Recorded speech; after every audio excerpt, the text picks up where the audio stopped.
Moving to a new city is always a major undertaking. For my husband, John, and I, it began with booking movers, which we did before we had even figured out where our belongings would be delivered. Then, we had to find a place to live. This was an interesting process in the early days of the pandemic. While we had planned to come to Fort Wayne on a house-finding trip, we quickly learned that even if we could get here, there were very few properties that were actually available for in-person viewing. So we had to settle for viewing virtual tours and photographs from our apartment in Los Angeles. Once we secured our house, the rest of the move was a flurry of packing, loading up the truck, and then finally flying to our new home in Indiana. After unpacking and getting settled at home, our next challenge was to begin to orient ourselves to our new community. For us, this meant learning where to shop for groceries and for various household items, identifying the good takeout options with a particular emphasis on Asian and Chinese food, finding a veterinarian and a dog groomer, and locating a dry cleaner. And just for John, we engaged in a quest for nurseries and garden centers where we could find the items needed to start a late spring container garden, particularly basil, which was in mysteriously short supply. We eventually found some basil. John and I began our residency in Fort Wayne by finding the essentials for daily life, at least our essentials. And of course, this process was hardly unique to our situation. In fact, you may be interested to hear what the rabbis taught regarding the required elements of city life. In the Talmud, Tractate Sanhedrin, it is written, "A Torah scholar is not permitted to reside in any city that does not have these 10 things. A court that has the authority to flog and punish transgressors, a charity fund for which monies are collected by 2 people and distributed by 3, a synagogue, a bathhouse, a public bathroom, a doctor, a bloodletter, a scribe, a ritual slaughterer, and a teacher of young children." This text comes from a debate about the qualities of a city that would qualify it to host different levels of legal courts. The list is telling because in addition to the utilitarian functions of health, sanitation, education, and commerce, the rabbis required that there is a mechanism for meting out justice and for providing tzedakah, as well as a center for Jewish learning and prayer. So the rabbi's list looked a bit different than the list of my priority items for getting oriented in Fort Wayne. But there was one item on the rabbi's list that John and I did not need to find: a synagogue.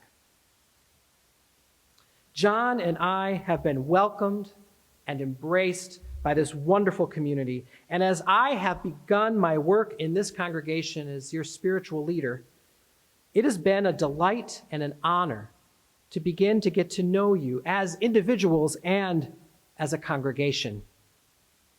When I was first getting to know the Fort Wayne Jewish community last winter, one of the things that impressed me was the hard work that you had already done to set up yourselves to thrive.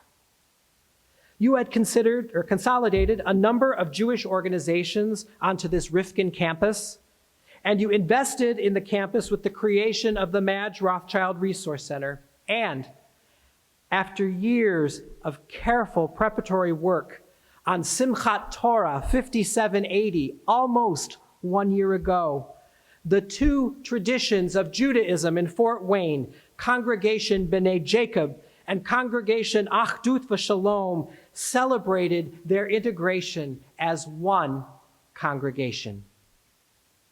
You have so much to be proud of. Your history, your adaptation, and your ability to look to one another in order to visualize the future. What you have achieved is as beautiful as it is remarkable. Congregation Achdut V'Shalom is a Kehillah Kadosha, a holy community that emerged from and fully reflects the history of Jewish life in Fort Wayne and northeastern Indiana. Our Kehillah carries forth and embraces the legacy of those who have come before us, those who have joined us, and those with whom we walk the path of Jewish life. We are one congregation. As the oldest Jewish congregation in Indiana, Congregation Achdut V'Shalom has a history that is intertwined with the history of American Judaism, with its breadth of tradition and observance, and of the Reform movement. The experience and the religious practice of our members falls on a continuum from more traditional to more Reform. We have two traditions. One congregation with two traditions has been the guiding principle for the work of our coming biyachad, together. And in my very preliminary assessment, it has served us very well. The leadership of our congregation is comprised of board members and other leaders from both traditions. COVID-19 has seriously impacted our ability to come together for worship, yet we have thriving online minyanim on Friday evenings and on Saturday mornings.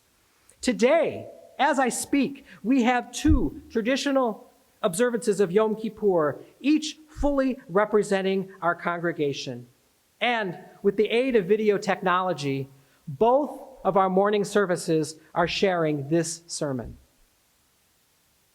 We have so much to be proud of. We have come together as one congregation with two traditions.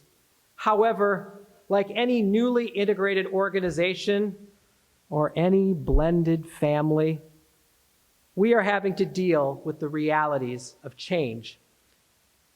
And change is hard. No matter which congregation each of us started out in, or which tradition is at the heart of our personal Judaism, everyone in this congregation has had to let go of the status quo, the way things were, in order to embrace the possibilities of coming beyachad. As we move into our second year as a unified congregation, we will continue to be challenged by the process of change. It is inevitable. As we pray and learn and work together, I challenge us to begin to dig deeper and to understand how we will operationalize being one congregation with two traditions. Our guiding principle has served us well and will continue to be an important foundation for our community. But I believe we need to do more thinking and dreaming together in order to bring this vision to an even greater realization, so that when any group of us comes together, we have a common understanding of what one congregation really is, and by what we mean when we say two traditions. Thinking and dreaming our way to a deeper articulation of what it means for us to be biyachad, and what being together will allow us to do for ourselves, for Fort Wayne, northeastern Indiana, and, yes, I'll say it, the world. It is no small task, and it will not happen overnight, not even close to overnight. So how do we take our next step?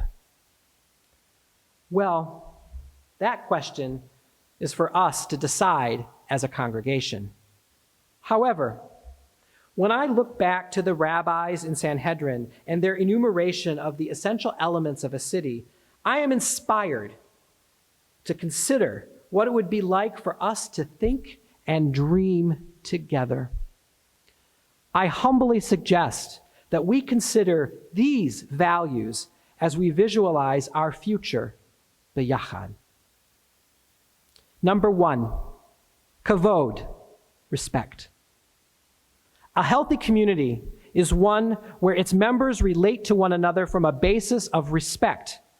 For a congregation with 2 traditions, it is essential for us to learn and understand multiple minhagim, even if we do not adapt them for ourselves individually. We must respect each other's traditions and each other's history. Number 2, shalom bayit, peace in the home. Congregation Achdut V'Shalom, with its sanctuary, chapel, resource center, and Zoom rooms, is our Jewish home. We must strive to cultivate and maintain harmony so that our congregation is a place where each of us may find peace and comfort so that we can grow in our Judaism. We must create a place where every one of us in every generation can feel at home. Number 3, B'Tselem Elohim, in God's image. Each of us is imbued with God-given dignity, and we are reflections of the potential for ongoing creation that God enacted in Breshit. Being B'Tselem Elohim means we have the capacity to innovate and to create new ways of living and praying B'Kehillah, in community. We must support and honor each member's capacity to contribute to our future. Number 4, Kol Israel Aravim Ze Bazeh, communal responsibility. As members of the Jewish people and those other beloved members of our community, we each have a responsibility to help one another. We are obligated to support each other in our communal enterprise of being one congregation with 2 traditions. Each person who wants to be a part of us is critically important. Number 5, Ve'ahavta l'reacha kamocha, love your neighbor as yourself. As God commanded the Israelites on their journey to the Promised Land, we are obligated to treat each other with unconditional, positive regard, and to understand that each person's experience and needs from this congregation are as valid as our own. And finally, Yeshivim Panim B'Torah, the Torah has 70 faces. The sages understood the world to be comprised of 70 languages, and they taught that each rendering of Torah contained essential truth, no matter the language in which it was read. This is the basis for the Jewish tradition of interpretation in Mishnah, Talmud, and Midrash, or even in our conversations with one another. Each one of us represents our own experience of Torah, of truth. As one congregation with 2 traditions, we must welcome and embrace the variety of expressions of Judaism that are a part of this Kehillah, and we must celebrate them. This Yom Kippur morning, I challenge each of you to consider the part you will play in the ongoing development of our congregation. How you will lend your voice to the thinking and dreaming that we will do together to visualize our future, our ongoing development. What values you will hold as you pray, learn, and work with other members of the community so that in our 2nd year, and for at least the 172 years after that, we can continue to thrive. As one community with 2 traditions, we have so much to offer the world. Will you dream with me? Shana Tova, L'Gamar Chatima Tova, May we be sealed for good in the book of life. Céine hí rad son Yashikach, Rabbi. Todah. Kol hakavod.